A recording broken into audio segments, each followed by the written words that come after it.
तीन बातें राजा की अभिमान था कि वो सब जानता है। एक राजा था, उसको अपने पर बड़ा अभिमान था। उसको लगता था कि वो सब जानता है, उसमें बहुत ज्ञान है। राज्य में उसके मंत्री और दूसरे सभापति उसकी चापलूसी करते थे। राजा ने कई ज्ञानियों से ज्ञान लिया था। अब उसे लगने लगा कि इस पृथ्वी पर ऐसा कुछ भी नहीं है जो वो नहीं जानता है। इस अभिमान से भरे उस राजा ने एक दिन अपने राज्य में यह घोषणा करवाई कि जो भी राजा के सामने तीन ऐसी बात लेकर आएगा जो राजा नहीं जानते हैं, तो राजा उसे अपना आधा राज्य दे देंगे। लेकिन ध्यान रहे, अगर वो राजा के सामने आकर ऐसा करने में असमर्थ होता है तो राजा उसे दंड स्वरूप मृत्यु दंड देंगे। राजा की ऐसी घोषणा के बाद कई लोगों ने सोचा जरूर, लेकिन वो राजा के सामने नहीं जा पाए क्योंकि उन्हें भय था कि राजा को सब पता है, इसलिए वो वहां जाकर अपनी जान गंवाना नहीं चाहते थे। कई दिनों बाद एक बुद्धिमान और चतुर युवक को राजा के इस संदेश का पता चला। युवक का नाम सरस था। वो नगर के बाहर रहता था। वो राजा की सभा में पहुंचा। राजा की सभा में मंत्री के साथ नगर के प्रतिष्ठित लोग भी थे ताकि राजा का निर्णय सभी को पता चले। साथ ही राजा कुछ गलत नहीं करता ऐसा नगरवासियों को ज्ञात हो। सब सोच रहे थे कि यह मूर्ख राजा की सभा में मरने को आ गया। राजा भी उसे देखकर खुश हुआ। राजा ने उससे पूछा, अच्छा क्या नाम है तुम्हारा? युवक बोला, सरस। राजा बोला कि अच्छा, तो तुम ऐसा कुछ जानते हो जो मैं नहीं जानता? युवक बोला, हाँ महाराज, मैं सब बहुत जानता हूँ जो आप नहीं जानते। राजा को यह बात सुनकर थोड़ी सी ठेस लगी। राजा बोलता है, अगर नहीं बता पाए तो दंड क्या है? सरस बोला, हाँ मुझे पता है। राजा बोला, तो बताओ फिर, मैं क्या नहीं जानता? सरस बोला कि मैं आपको तीन बातें तो बता दूंगा, लेकिन बताने के पहले मेरी एक शर्त है। अगर आप वो मानोगे तो ही मैं शुरुआत करूंगा। राजा ने पूछा, कैसी शर्त बताओ? युवक बोला, मैं 3 दिनों में वो तीन बातें बताऊंगा, एक दिन में एक। राजा ने सभा में बैठे मंत्रीगण की तरफ देखा, फिर उस युवक की शर्त को मान लिया।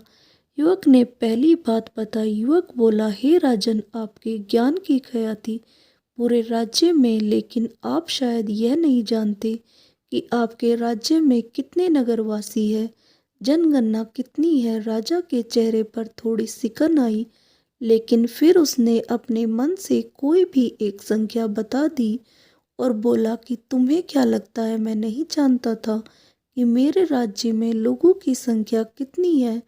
कुल 5,23,937 लोग हैं। दरबारी राजा की वाह करने लगे। सभी खड़े हो गए। युवक बहुत चतुर था, वो हंसने लगा। राजा उसको हंसता देख बोला, क्या मृत्यु के भय ने तुम्हें पागल कर दिया जो हंस रहे हो? युवक बोला, नहीं, मेरी मृत्यु आज तो नहीं है, क्योंकि आपका जवाब गलत है। अभी यहाँ आने के पहले पास के गांव के बुजुर्ग मनोहर काका का स्वर्गवास हो गया था और पास के गांव में ही आज 3 नवजात शिशु का भी जन्म हुआ था। क्या नवजात आपके राज्य में नहीं आते महाराज? सभा में थोड़ा शोर हुआ। एक मंत्री बोला, तुम चतुराई कर रहे हो, जीवित और मृत का आंकड़ा तो प्रतिदिन बदलता रहता है। युवक ने मंत्री से कहा कि क्या मैं गलत हूँ? आप बस इस बात का उत्तर दीजिए। राजा की सभा में विचार विमर्श हुआ। सभा में मंत्री के साथ आम जनता के प्रतिष्ठित लोग होने के कारण युवक को आसानी से गलत नहीं ठहराया जा सकता था, इसलिए युवक की एक बात सही ठहराई गई। युवक चला गया और कहा कि मैं अगले दिन फिर आऊंगा। राजा को थोड़ी चिंता होने लगी। उसने कहा कि इस युवक पर नजर रखी जाए, साथ ही ऐसे आंकड़े संबंधित जानकारी रात में संशोधन करके मुझे बताई जाए। अगले दिन फिर युवक सभा में आया। उसके चेहरे पर आत्मविश्वास देखकर राजा को थोड़ी घबराहट हुई कि अब यह क्या पूछेगा। युवक खड़ा हुआ और मुस्कुराते हुए बोला, हे राजन, आपने सभी प्रकार का ज्ञान अर्जित किया है, मैं जानता हूँ, लेकिन कभी कभी मनुष्य दूर का देखने में अपनी पास की वस्तुओं का महत्व नहीं जान पाता। राजन बोला, बताओ भी, मैं क्या नहीं जानता। युवक बोला, आप इस विशाल राज सिंहासन पर विराजमान है, क्या आप जानते हैं इस सिंहासन को किसने बनवाया था? राजा बोला, हाँ, यह हमारे दादाजी ने बनवाया था। फिर इस पर हमारे पिताजी बैठे और उनके बाद हम और हमारे बाद हमारा उत्तराधिकारी। यह तो हमें पता है। सभा में बैठे मंत्री सभी प्रसन्न हो गए। युवक बोला, मुझे पता है, यह आपको पता है, लेकिन मैं आपको जो बताना चाहता हूँ वो आपको नहीं पता। इस सिंहासन के 4 पैर ना होकर 5 पैर क्यों है? बीच में एक मोटा पैर क्यों रखा गया है? राजा बोला, यह मजबूती प्रदान करने के लिए होगा। युवक बोला, होगा या है? राजा के चेहरे पर हवाइयाँ उड़ गई। बोला, यह मजबूती के लिए ही है। तुम अब ज्यादा चतुराई दिखा रहे हो। युवक बोला, नहीं महाराज, मैं आपको बता देता हूँ।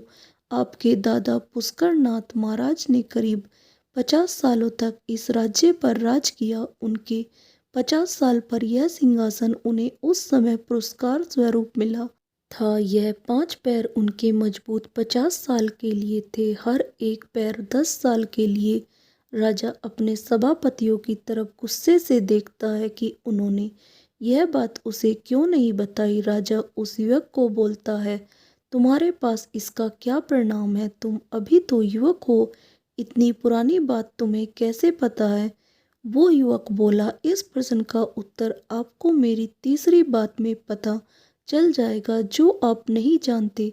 अभी मैं चलता हूँ। राजा अपने मंत्रियों से बोलता है, आज रात्रि में मुझे इस युवक की पूरी जानकारी चाहिए।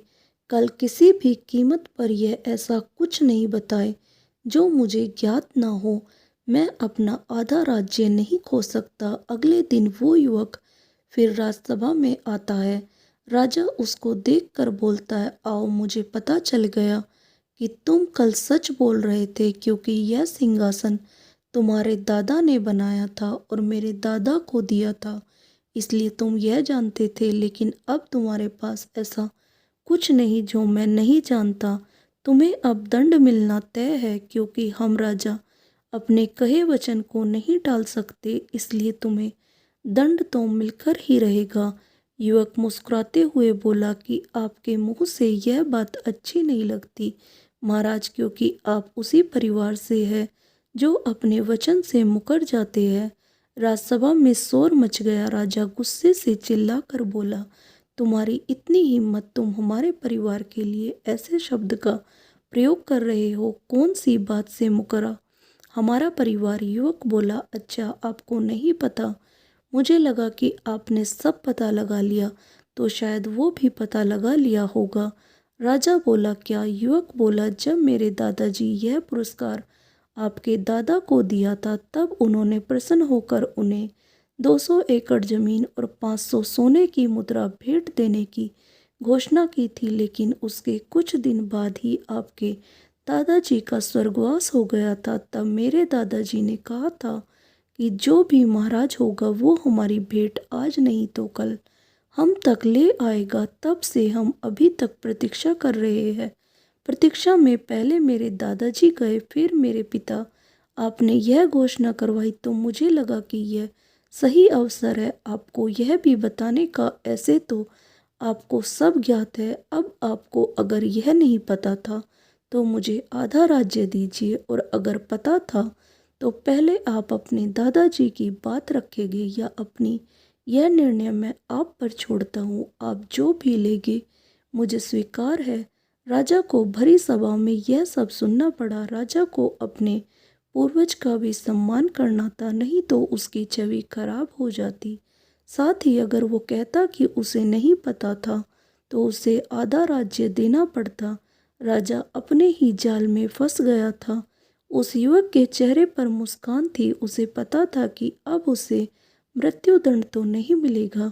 राजा ने कहा कि यह भी मुझे पता है, लेकिन पता होने के बाद भी मैं इस युवक को दंड नहीं दे रहा, क्योंकि पहले मैं अपने दादाजी का दिया वचन पूरा करूँगा, इसलिए आज तुम्हें दंड नहीं बल्कि मेरे दादाजी का दिया हुआ पुरस्कार मिलेगा।